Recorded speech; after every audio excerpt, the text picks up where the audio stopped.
Buenos días, amigos y amigas de Café de Economía.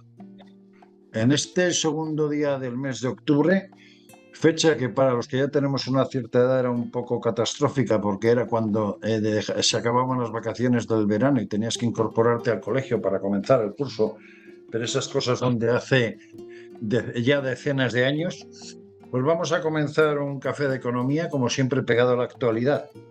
Y en este caso, pues, ¿cuál va a ser la actualidad? Pues lógicamente, si la semana pasada decíamos que Juan Bravo le había dado un jaque mate al gobierno con la bajada de impuestos, lo ocurrido esta semana, la verdad es que ha sido de un problema para el gobierno, ha sido la demostración de que sus actitudes y actuaciones estaban equivocadas y de alguna otra manera que se ha roto la espita con su propio, con un presidente de su partido, con Ximo Puig, que ha roto la espita y ahora también los socialistas van a hacer la famosa deflación y la famosa bajada de impuestos en el IRPF. Además de las últimas medidas lanzadas por el gobierno el jueves pasado, que la verdad que son de toma pan y moja. Sí quiero decir antes de dar paso al editorial que hoy lo va a leer Víctor Piri, el portavoz de presupuestos del Congreso, que va a estar junto con José Vicente Mari y Luis Gordillo, y esperamos que a lo largo de la tertulia se pueda incorporar Miguel Ángel Paniagua, nuestro subdirector, que está llegando a su domicilio. Sí quiero decir y agradecer a estos diputados y senadores que tenemos cada semana en nuestro Café de Economía, porque ellos son un poco el verdadero espíritu de lo que esos votantes han elegido. Ellos llevan su trabajo y, por ejemplo, voy a poner un ejemplo. Víctor Pérez ha tenido la grandísima amabilidad de esperar en Madrid a terminar la tertulia para regresar a su Badajoz, o José Vicente María ha llegado a todo correr desde el Senado, desde Madrid. No le ha dado tiempo ni a tomarse una cervecita y automáticamente se nos ha puesto a nuestra disposición para hacer esta tertulia semanal, por lo cual yo creo que hay que agradecerles, no solo por el trabajo que hacen en el Congreso y Senado, y también en el caso de Luis Gordillo en el Parlamento Vasco, sino por el hecho de que quieren que vosotros conozcáis el trabajo, que conozcáis sus impresiones y al fin y a la postre que estéis lo más informados posibles. Y ahora sí, Víctor, el editorial. Gracias, Eugenio. Buenos días a nuestros contertulios y a toda la audiencia. La semana pasada hablábamos de que el Partido Popular había conseguido imponer el relato en materia económica, algo que no habíamos conseguido en el resto de las legislaturas. Y hoy debemos analizar que hemos ganado la batalla dialéctica del relato. Ha calado nuestro mensaje y empezamos a ver deserciones en los grupos que apoyan al gobierno. Podemos en la Comunidad de Madrid, el gobierno de izquierda de la Comunidad Valenciana, el Grupo Socialista en el País Vasco y seguro que aparecerán otras. Y apareció el gobierno, aunque no ha llegado a copiar todo lo que le plantea el Partido Popular, comienza sus rebajas fiscales a autónomos, pequeñas empresas y rentas bajas.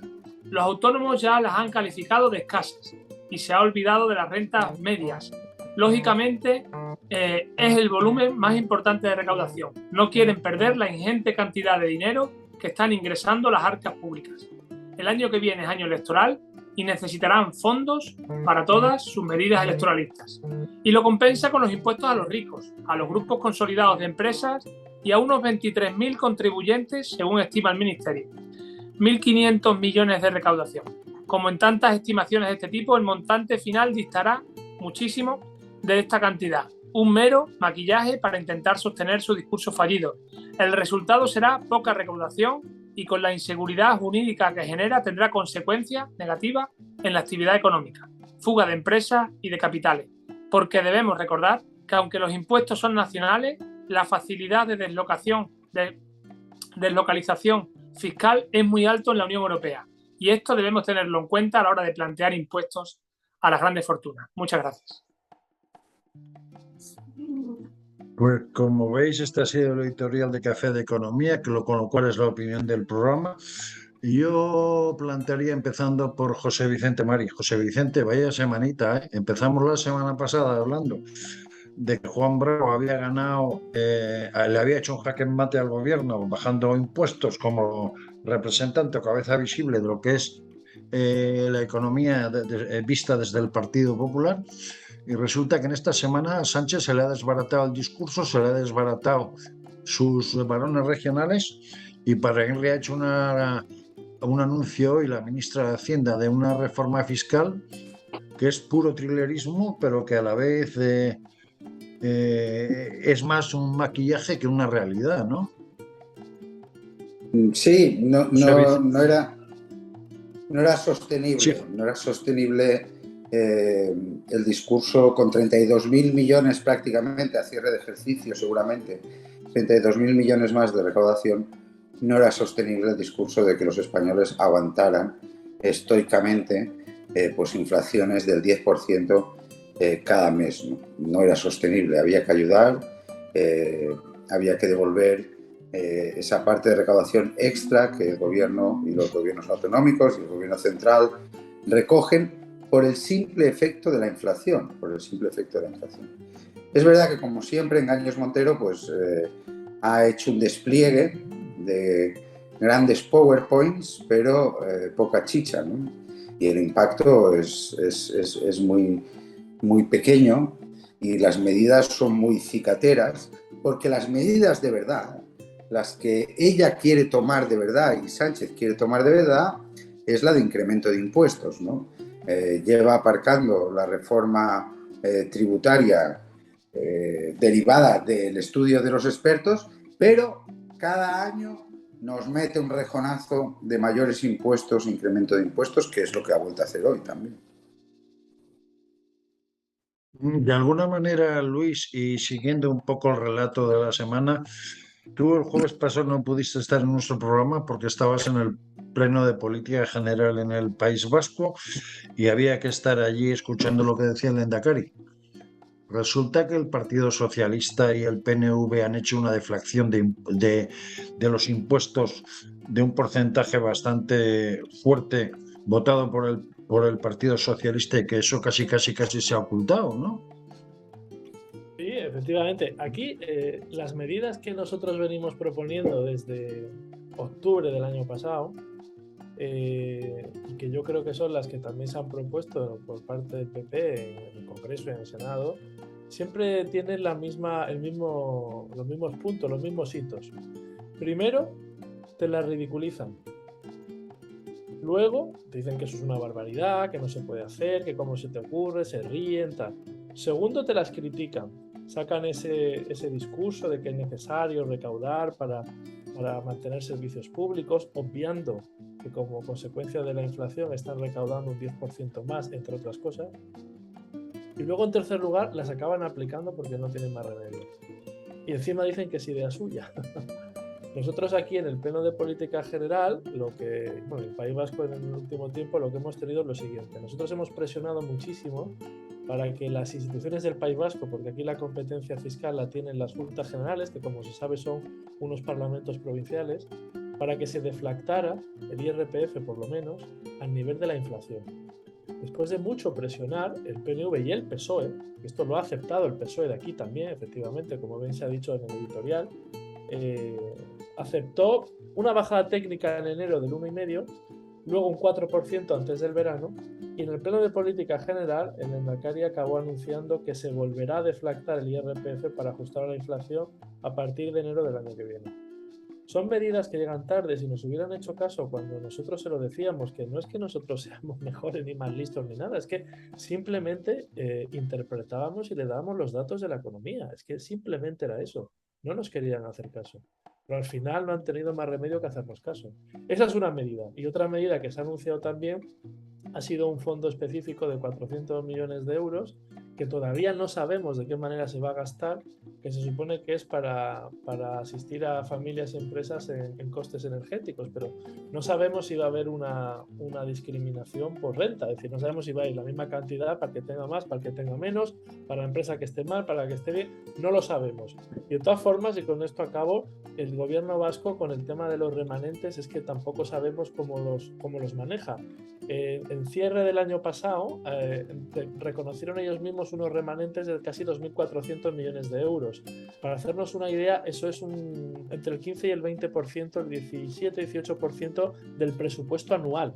O sea, tienen en remanentes, en dinero sin ejecutar, un poco menos del 20% del presupuesto anual. Y así es como funciona aquí también el gobierno vasco. Luis, pero se te olvida un detalle importante y ahora paso inmediatamente a Víctor, pero se te olvida un detalle importantísimo.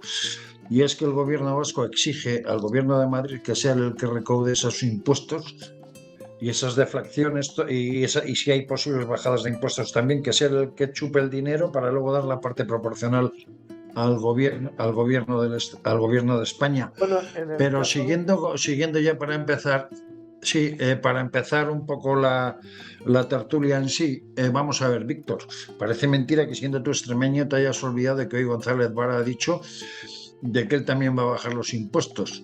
De alguna manera, todo este movimiento que hemos visto esta semana, y muy particularmente también el pleno de control que tuvo lugar ahí en el Congreso, indica que el gobierno ya no sabe por dónde tirar porque está desbordado por la ruptura del discurso que le ha supuesto estas peticiones realizadas por el PP y todavía esas relativas a la bajada del IVA en los productos básicos, que no tardaremos mucho tiempo en que se produzca. De alguna forma el gobierno, a su manera y mal, pero está llevando a cabo las propuestas del PP, ¿no? Bueno, es que lo decíamos en el editorial y creo que acertadamente, es que creo que quien tiene la iniciativa política ahora en materia económica clarísimamente es el Partido Popular. El PSOE hace mucho tiempo, muchísimo tiempo, que no solo va a rastras del PP en las encuestas, sino que también va en la iniciativa política. Nosotros ya estas medidas fiscales que está aprobando el gobierno arrastrando los pies y de mala manera las llevamos proponiendo muchos meses. A mí, como decía José Vicente, engaños Montero, a mí no me engaña. A mí no me engaña. Yo sé que ella lo intenta, ella sale con los PowerPoint esto y da una clase magistral de PowerPoint, de poco más, pero es la misma que lleva diciendo muchos meses a preguntas mías, incluso en sesión de control, preguntas de José Vicente en el Senado. Oye, es que bajar impuestos debilita el estado del bienestar. Es que esa frase le va a acompañar siempre, porque ella ha dicho eso en innumerables ocasiones. ¿Y qué pasa, señora Montero? ¿Esta bajada que usted hace no debilita el estado del bienestar? No, es que no debilita el estado del bienestar, es que es falso, es que su punto de partida es falso, su punto de arranque en el razonamiento es erróneo,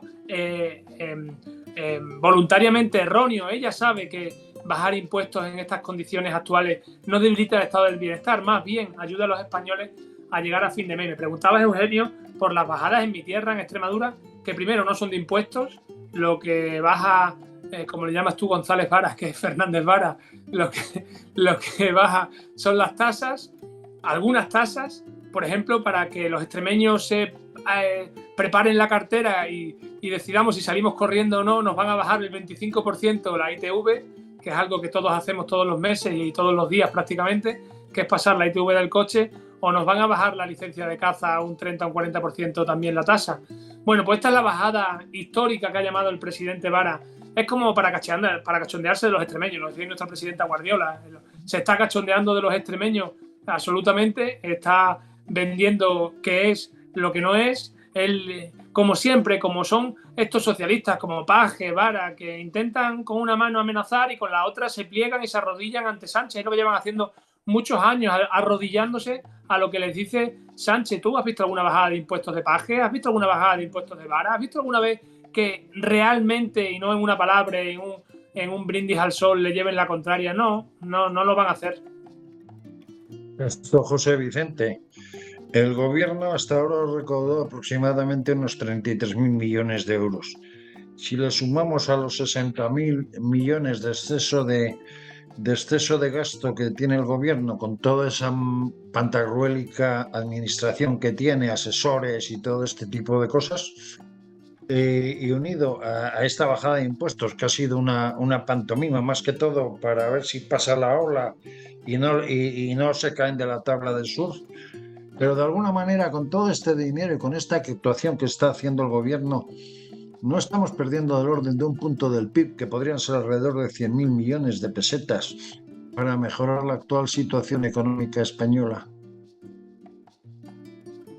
Bueno, hay que ver las cosas en perspectiva. Yo primero empezaría por coger el hilo de Víctor señalando que, hombre, Vara ha hecho algo muy coherente, ¿no? Que es muy coherente con el discurso socialista, que es bajarle las tasas y los precios públicos a los ricos también, ¿no? Que es una cosa bastante clara, ¿no? Porque la tasa de ITV la paga igual el 127 que el Ferrari, ¿no? Entonces, bajarle la tasa de ITV, pues está bien, pero yo creo que seguro que el Partido Popular de Extremadura tiene muchas mejores medidas para el alivio fiscal de los extremeños que no lo de las tasas y los precios públicos que ha planteado el señor Vara. Y por otro lado, y contestando un poco a lo que me decías, es verdad, seguramente estaremos del orden de los 32.000, 34.000 millones de euros de exceso de recaudación en 21 por efecto de la inflación. Hay que tener en cuenta, cuando hagamos las cuentas, para ser honestos, que si tuviéramos 32.000 millones de exceso de recaudación sobre el 21, hay que descontar 9.000, que ya están presupuestados, de incremento de ingresos en 22, que ya se presupuestaron los presupuestos del 22, es decir, estaríamos en 23.000 millones, y luego hay que descontar 16.500 millones, que es lo que nos cuesta actualizar las pensiones conforme al IPC, ¿no? Por lo tanto, queda un margen, y yo creo que acertadamente el Partido Popular queda un margen de 9 o 10.000 millones, y acertadamente el Partido Popular propuso una deflactación del IRPF con un impacto en cuentas de unos 7.000 millones, ¿no? Lo que quiere decir que perfectamente esa deflactación de IRPF cabía y cabe en las cuentas de 2022. Y por otro lado, al mismo tiempo que hemos propuesto eso, hemos propuesto más cosas. Hemos propuesto un ajuste, evidentemente, o hacer más eficiente el gasto público, porque hay que hacer más eficiente el gasto público. Tú señalabas 60.000 millones de gasto público ineficiente, que es una cifra que ha estimado el Instituto de Estudios Fiscales. Eso nos da margen. También están los informes de la IREF respecto de diferentes partidas de gasto que entienden que también pueden ser más eficientes. Lo digo porque al final lo que plantea el Partido Popular, lo que plantea Feijóo, es un conjunto de medidas. No es, hola, hoy salgo con un PowerPoint. Hola, hoy salgo con no sé qué. No, hagamos un conjunto de medidas. Se lo hemos puesto encima de la mesa. Concatenadas, además, ¿no? Concatenadas, consecuencia unas de otras, ¿no? Claro. ¿Hay que ayudar a las familias en esta situación? Sí, deflactemos el IRPF.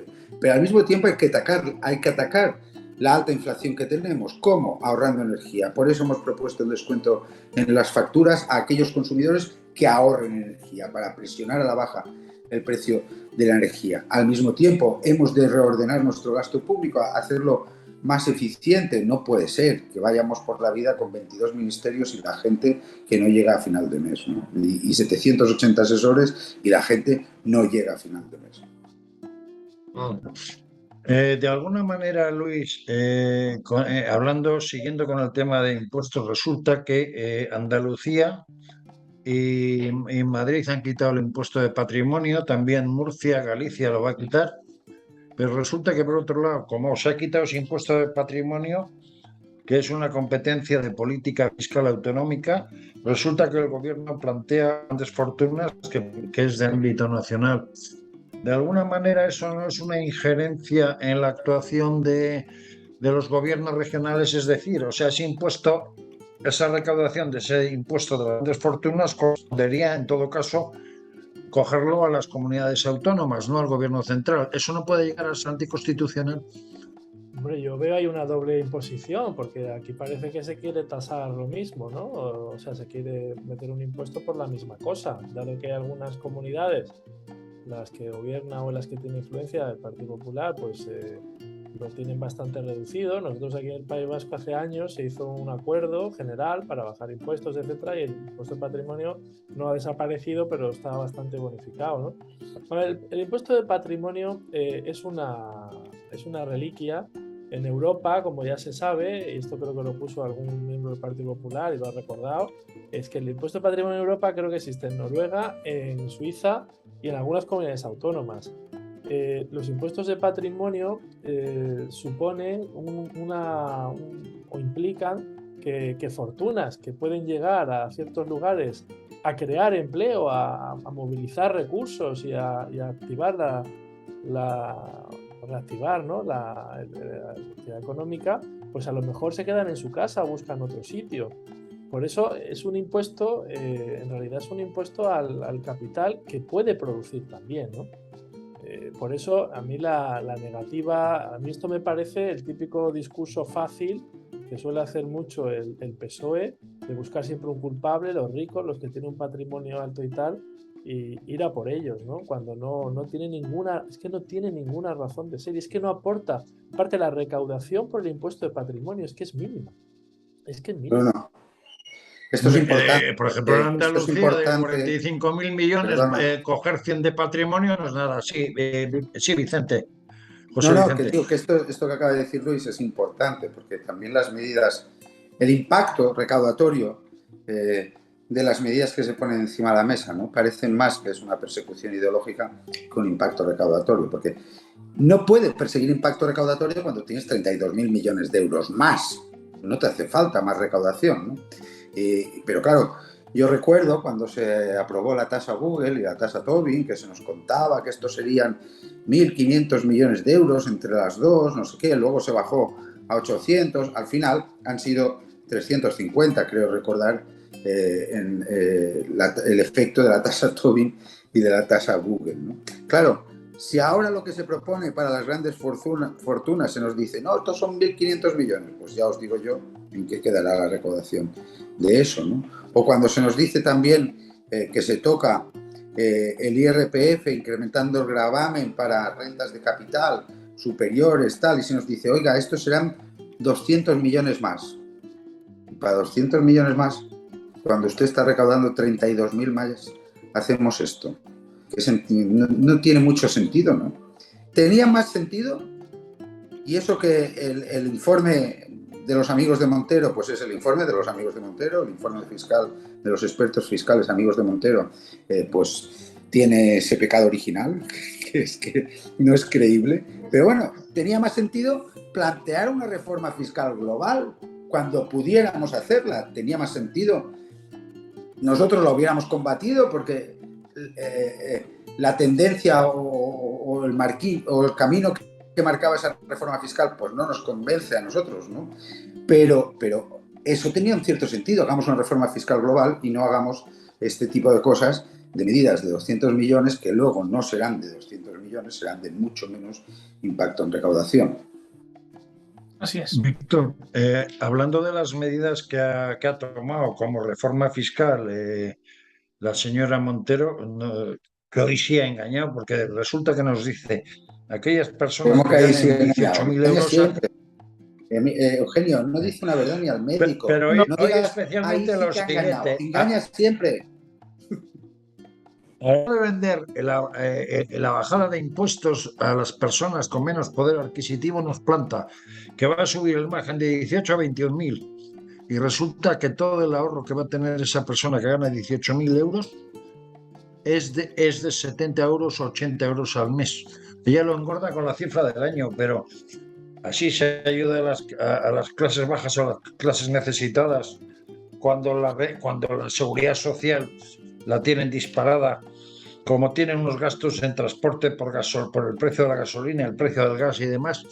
No es una tomadura de pelo todo esto lo que ha planteado la ministra de Hacienda, Víctor, y por otra parte, si eso lo mete a los presupuestos, ¿qué presupuestos os vienen? Madre del amor hermoso, ¿no? Sí, lo va a meter en... Bueno, la fiscal... lo que tienen que saber los que nos están viendo ahora mismo por YouTube es que hasta el 2023 nada de lo que nos están escuchando lo van a notar en su bolsillo. O sea, eso es lo primero que este gobierno, además de mentir, genera unas expectativas en la gente. A ver si la gente se piensa que en la nómina de octubre ya van a tener esos 70 euros que tú dices. No, aquí no va a haber nada mínimo hasta el año que viene. Supongo que vendrá en la ley de acompañamientos de los presupuestos generales del Estado, meterán sobre todo esto del IRPF y quizás lo de las grandes fortunas no sé realmente cómo lo van a instrumentar, porque no sé qué figura van a emplear, no lo ha explicado, por lo menos yo no lo he escuchado. En cualquier caso, la subida, como dices tú, es insuficiente, está bien en el rango en el que se hace, pero se queda muy corto, es totalmente insuficiente. Están sufriendo en España no solo los que ganan menos de 21.000 euros, como dice el gobierno, sino las rentas medias también, como proponía el Partido Popular. Y luego, si queremos medidas más urgentes, más justas, si queremos devolver el dinero a los españoles, hablemos de deflactar. Hablemos de deflactar. Todas las semanas hablamos aquí de deflactar. Todas las semanas explicamos el concepto de deflactar. Yo creo que hay que hacer pedagogía con el concepto porque la gente en su casa no sabe lo que es deflactar. Pero es que creo que de esto el primero que habló fue el presidente Feijóo en España, y como en todo lo anterior, el discurso lo está liderando el Partido Popular en esto. Las comunidades que hablan de deflactar, como la de Luis Gordillo en el País Vasco, lo hace después de que el Partido Popular lo pidiera en una propuesta de ley aquí en el Congreso y en propuestas no de ley. En esto hemos llevado la voz cantante y el gobierno se niega a devolver a los españoles todo aquello que están, digamos, gastando de más por el exceso de la inflación vía reducción de las retenciones que tienen en la cuenta del impuesto de la renta. Es algo mezquino. Luis. Yo creo que, como toda la reforma que presenta Engaños Montero, además de ideológica y de sectaria, es mezquina. Yo creo que intenta agarrarse a esta ideología y hacer daño a los españoles, que es lo que termina haciendo, porque además genera unas expectativas que no cumple, porque no las va a cumplir. Está además Luis. imponiendo tributar por pérdidas, porque limita, o sea, cuando hay un grupo consolidado y hay determinadas sociedades de ese grupo que tienen pérdidas que se compensan con los beneficios de otras y al final se paga, pues ahora ya no pueden compensar las pérdidas, solo pueden compensar la mitad de las pérdidas, por lo tanto está haciendo tributar por pérdidas. Es que es increíble el tema. Luis, de alguna manera los autónomos también han dicho que esto es un desastre, que es una reforma cobarde, pero ahora viene otro capítulo importante que va a tener lugar con los presupuestos, y es que las comunidades autónomas van a exigir criterios claros de financiación autonómica, porque claro, o sea, llevamos desde el inicio de la pandemia las comunidades autónomas como ponedoras de dinero y quitando recursos propios para para cubrir esa enfermedad de la pandemia, y por otra parte ahora con la inflación. ¿Qué es lo que puede pasar con este gobierno y esa financiación autonómica? De nuevo tendrá que ser el PP que coordinadamente con sus comunidades autónomas les tenga que llevar por el camino de la realidad o la necesidad de España, porque el gobierno no sabe por dónde va. Totalmente.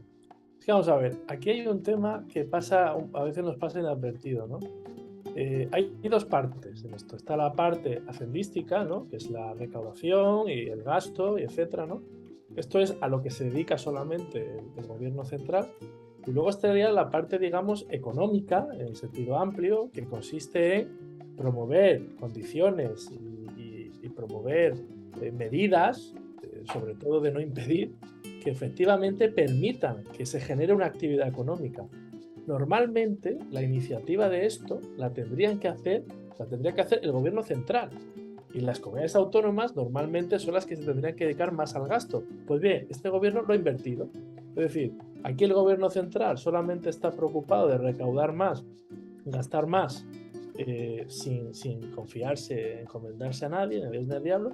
Y en cambio las comunidades autónomas, las que gobierna el PP, son las que están, con las que podemos tener algo de influencia de manera indirecta, son las que están forzando medidas precisamente de tipo ya, digamos, económico en sentido amplio, para permitir que efectivamente haya una cierta actividad económica. Es que la verdad es que la situación es kafkiana, porque tendría que ser precisamente al revés.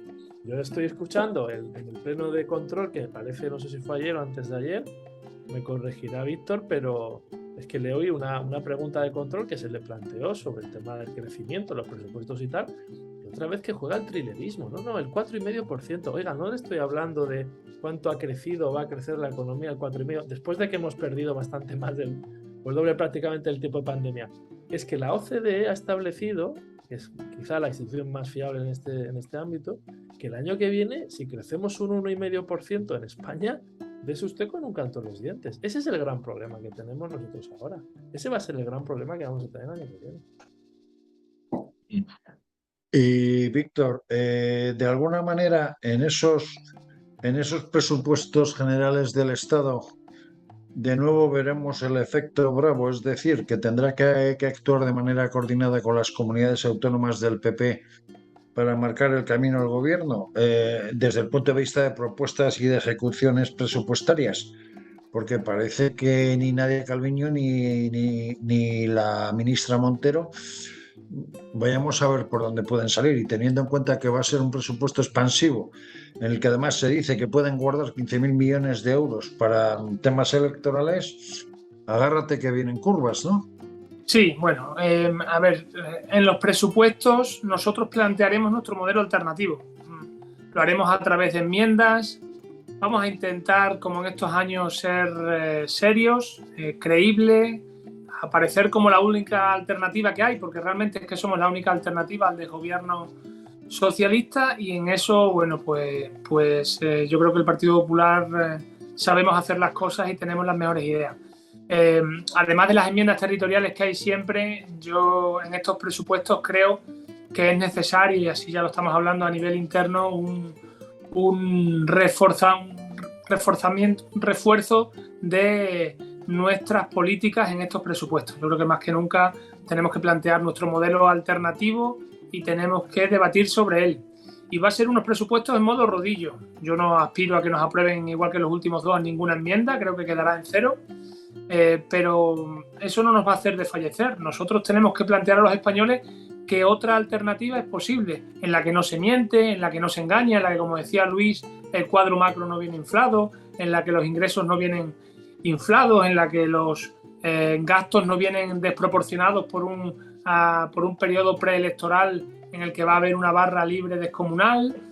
Bueno, pues son unos presupuestos que van a ser muy interesantes de analizar, que yo creo que la semana que viene en esta misma tertulia ya podremos dar seguramente unas pinceladas del mismo, porque se habrá publicado al menos cuadro macro y principales magnitudes del presupuesto, y podremos debatir. Hay cuestiones que ya están filtrando a los medios, como la subida a los funcionarios, que van a dar para mucho debate, que van a suscitar desde luego bastantes opiniones contrapuestas. Es un 8%, perdón, Víctor, la subida de los funcionarios que propone el gobierno es un 8% en 3 años.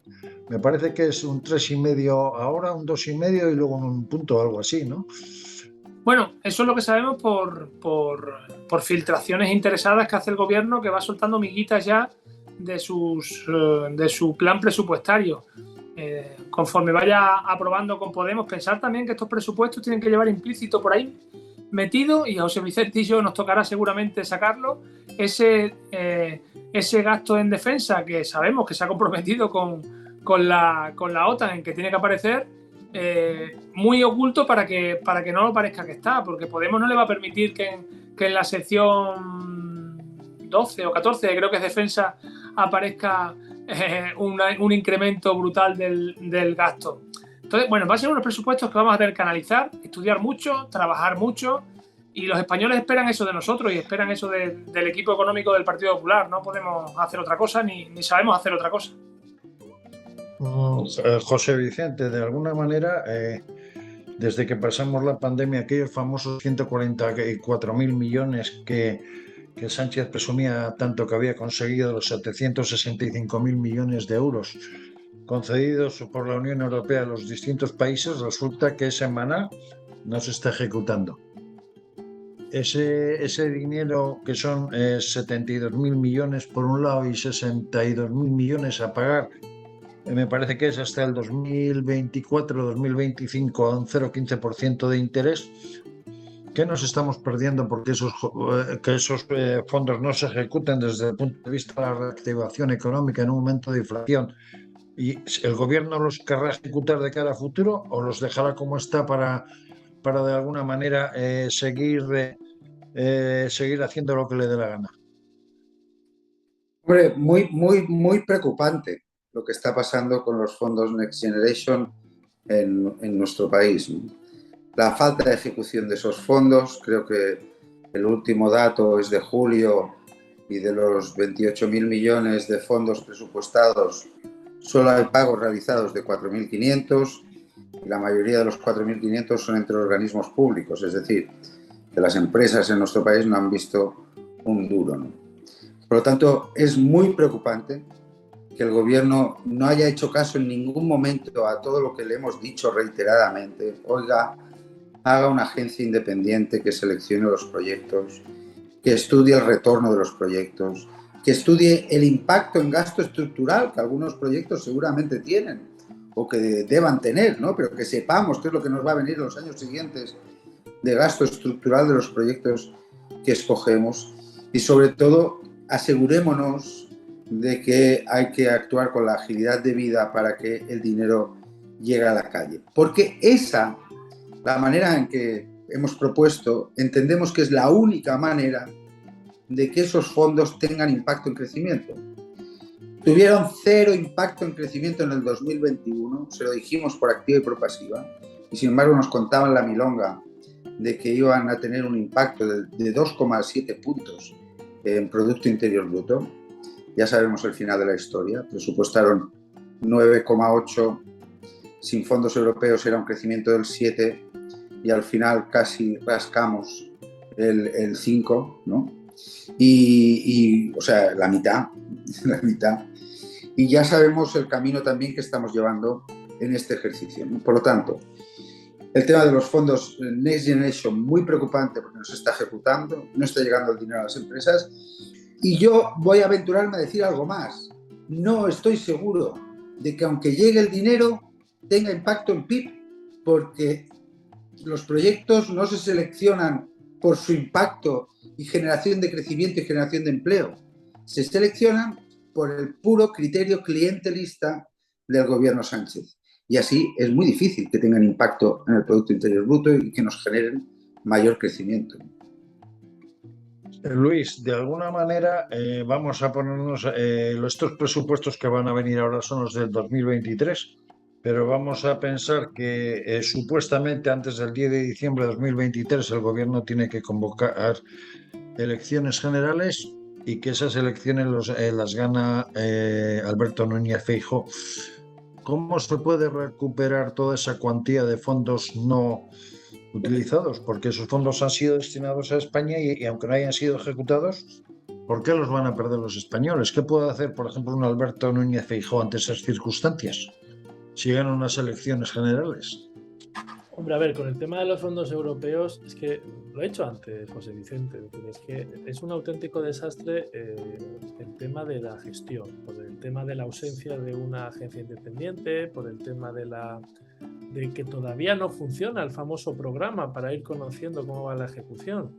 Entonces estamos haciendo el ridículo como país, como Estado, ante la Unión Europea, mandando unos Excel, unas hojas de cálculo que no cuadrará ninguna, etcétera, allí, en fin, yo creo que ya lo dijo una vez un alto funcionario de la Unión Europea, ¿no? Que teníamos, además de los fondos europeos, un montón de fondos disponibles de cohesión, bastantes miles de millones, y que no los estábamos solicitando porque decía, España ha demostrado que es incapaz de hacer dos cosas a la vez. En cambio, y ponía como ejemplo a Grecia, que sí lo estaba haciendo, ¿no? El caso concreto que tú dices, ¿qué pasa si ahora de repente pues gana el PP las elecciones? Pues hombre, aquí habría que ponerse a trabajar, habría que establecer un organismo independiente que ejecutará los fondos y bueno, pues habría a lo mejor, depende si se han aprobado o no se han aprobado los presupuestos, pues en enero a lo mejor se podría aprobar alguna norma que pudiera arrastrar o si automáticamente se prorrogan los presupuestos, sí que es posible luego hacer una modificación a posteriori, ¿no? Eso es lo que se ha hecho alguna que otra vez, con lo cual, digo, legalmente, técnicamente hay vías para efectivamente poder recuperar esto, pero lo que hace falta aquí en este momento es las ganas de hacerlo y la iniciativa política, que desde luego este gobierno que está solo concentrado en sobrevivir un año más no va a hacer. Y Víctor, de alguna manera, esto lo está evidenciando también la propia Unión Europea, porque hace poco ha mandado los famosos hombres de negro y se han quedado flipados por utilizar un término coloquial al ver que esos fondos no llegan a la economía. ¿Por qué no toma Europa medidas correctoras ante esta inacción del gobierno en ese dinero que le da Europa para que llegue a la economía real? Pues, Eugenio, lo primero porque los hombres de negro se quitaron el traje, se pusieron el bañador y se fueron a Ibiza hace ya mucho tiempo. Yo creo que la Comisión Europea y la Unión Europea como tal no va a repetir nunca más en la historia la experiencia con los hombres de negro, y lo estamos viendo, cómo se resisten a volver a implementar las medidas de control fiscal, la consolidación fiscal que había en Europa. Ese discurso de los años 2010, 2011, 2012, 2013 costó tantos gobiernos, costó tantos, yo creo, cayeron tantos gobiernos a costa de aquel discurso llevado hasta el extremo casi que no se va a repetir.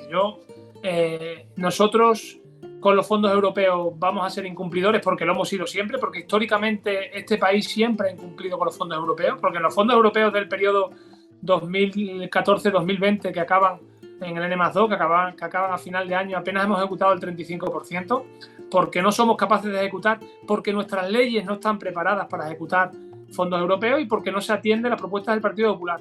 Como decía José Vicente, ¿qué dijo el Partido Popular? Oiga, vamos a flexibilizar la gestión de los fondos europeos, vamos a poner estos fondos directamente en manos de las empresas, vamos a canalizar vehículos para que estos fondos puedan aterrizar en el sector productivo de una forma diferente a lo que lo están haciendo históricamente y cumpliendo las normas que Europa nos plantea. Y Europa está siendo muy flexible en esta aplicación. Es el gobierno de España el que en su obsesión por controlar todo, por controlar la ejecución, por su control digital, que le llamo yo, que es con esto, con el dedo, a ti sí, a ti no.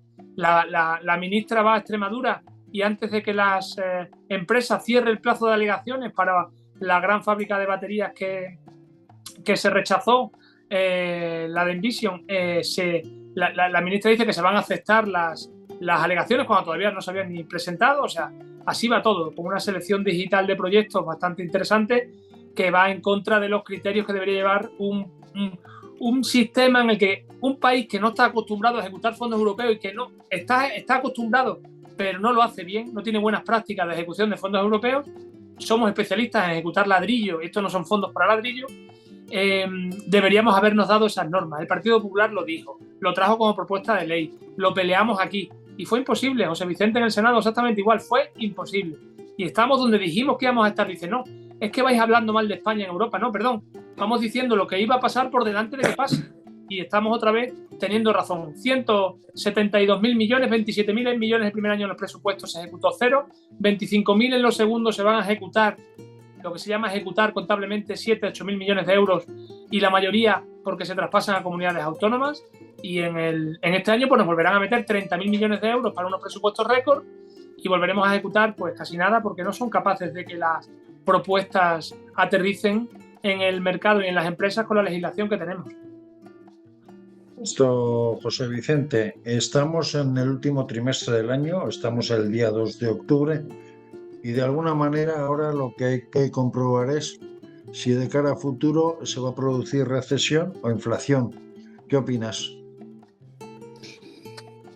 Yo no creo que haya una recesión tan exagerada como a veces se pinta en nuestro país. Creo que estaremos técnicamente rayando la recesión, pero es que creo que llevamos mucha metralla, ¿no? Y mucho plomo en las alas.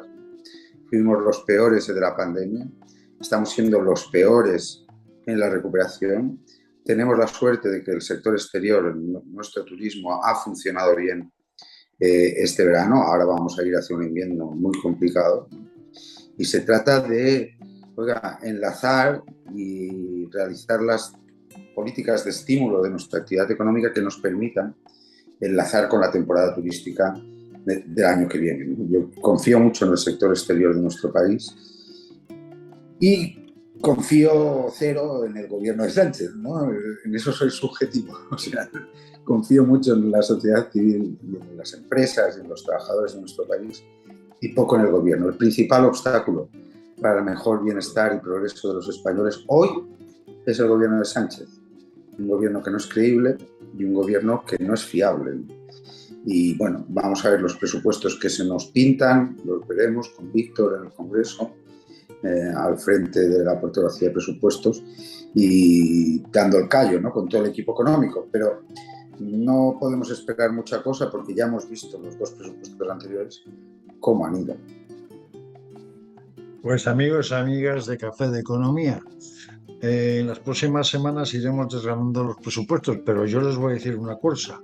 ¿Se acuerdan cómo ya llevamos 3 temporadas y cuando hemos hablado de los presupuestos el año pasado se han ido cumpliendo todo aquello que se decía en este programa y hace 2 años se ha ido cumpliendo todo lo que se decía en este programa? Procuraremos, no sé si con bola de rapel o con el esfuerzo de nuestros contertulios, volver a intentar acertar con lo que vaya a pasar en el año 2023. Pero que no me preguntes el euromillón. El euromillón es el número, no lo sé. Los presupuestos te puedo, José Vicente y yo, acertar lo que pasa, pero el euromillones que no nos digan algo porque ahí no llegamos. Pero acordaros que estábamos diciendo de la deceleración, de cómo se estaba planteando que España no estaba afrontando bien la pandemia, que los presupuestos no eran adecuados y todo este tipo de cosas. Al fin y a la postre será motivo de tertulia pues la semana que viene y las próximas lo que vaya sucediendo, y también estamos preparando un repaso y un recorrido por España, por esas 6 autonomías del Partido Popular, para que sus hacedores de presupuesto, los consejeros de Economía, pasen por Café de Economía y nos cuenten cómo van a afrontar el año 2023. Gracias por todo y hasta el domingo que viene. Hasta luego.